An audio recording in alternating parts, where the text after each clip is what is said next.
My dear friends, we have just now listened to the passion of our Lord Jesus. And these days we have been preparing ourselves to walk with our Lord Jesus, who today we saw and we heard He took up our sins, the burden of our sins, and walked the road to Calvary.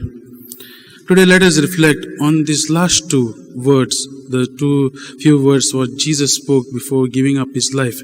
First is Jesus cried out on the cross, "I am thirsty." Let us consider this thirst of Jesus, my dear friends. Though the physical thirst of Jesus must have been excruciating as He hung up on the cross and poured out His precious blood on the earth, His spiritual thirst of the Lord which the Lord felt, was overshadowed by His physical thirst. My dear friends, the spiritual thirst of our Lord Jesus is for us, for our soul and for our salvation. As He lay hanging on the cross, He was not bothered about His excruciating pain which He was going through, but He was worried about each and every one of us, to give us life, to bring us new life. Today, even the scriptures get fulfilled. In Psalm 69 verse 22 says, "Instead they gave me poison for my food, and for my thirst they gave me vinegar."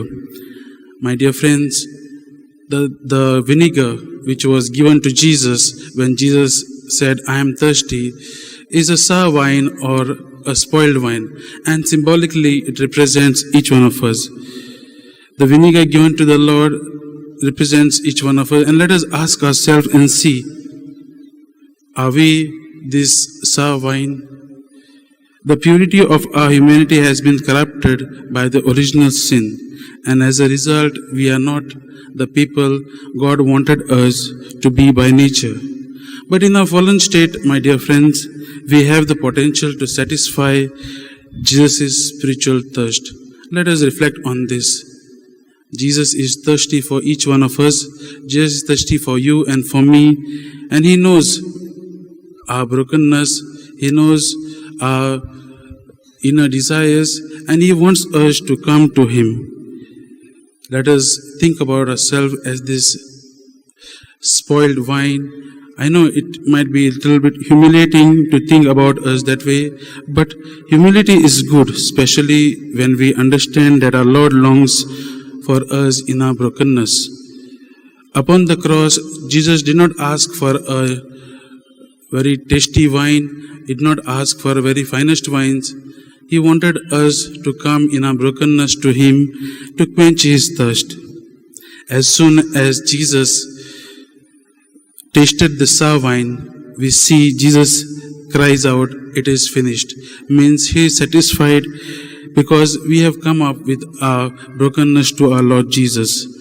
My dear friends, if you see in the past, when Saint Teresa of Lisieux, there's an example of her, she had a great devotion to Jesus, dedicated to consoling the heart of Jesus. And by this, Jesus is thirsty, which means we can, in our brokenness, we can console the heart of Jesus. And Saint Teresa of Lisieux, when she was young, she was given a prayer card, where she had a picture of Jesus in prison, and looking at from the prison, he is looking at a flower. And Saint Teresa of Lisieux had a great devotion, and he believed that she became the flower which consoled the heart of Jesus by venerating Him in the tabernacle. The last words of Jesus, "It is finished." In the Passion narrative which we have just heard, Jesus gives up His life saying, "It is finished." 3 words in English. What does this mean? "It is finished" means. Studies have different insight about this meaning. And scholars, very few years ago, when they dug up, the archaeologists, when they dug up a land in Holy Land, uh, a place where the tax collector's office they dug up, and they found it like almost intact, and they found all these records and all. There were two stacks in this office, and on one it was written in Greek, tetelestai, which means paid in full, which means these people don't owe anything. So when Jesus says it is finished, does it mean that all the debt we owe to God by our sin is paid in full? My dear friends, the Jews believed during this Jewish time, the Jews believed that sin was the debt that we owe to God. And even in the teachings of Jesus, we see Jesus using this kind of language. Jesus refers to sin as the debt and forgiveness as the cancellation of the debt.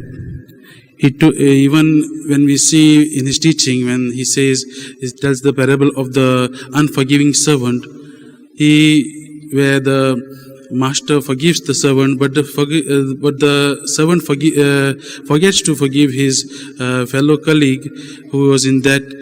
This is the teaching which Jesus gives us. Jesus wants us to be like him. He wants us to be forgiving like him as he has been forgiving to us. My dear friends, Jesus taught us to pray also, forgive us our debts as we forgive those our debtors. Jesus clearly used this language of commerce when it came to the spiritual relationship between God and us and our neighbors. So on the cross, when he says it is finished, it means it is paid in full. It means our sins have been completely forgiven and it is finished. My dear friends, as we are here today, let us ask, how are we going to respond to this testament of Jesus?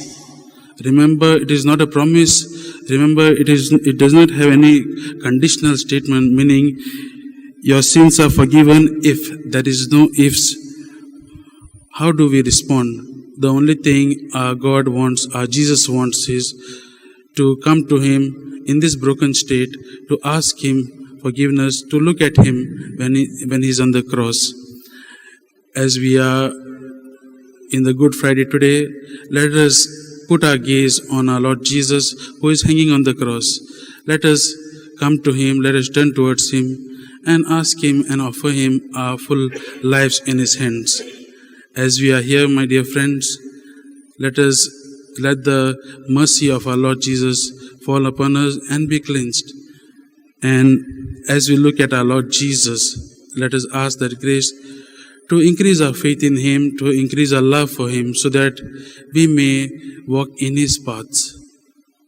And once we turn to it, once again we can hear Jesus say, it is finished, meaning it is paid in full.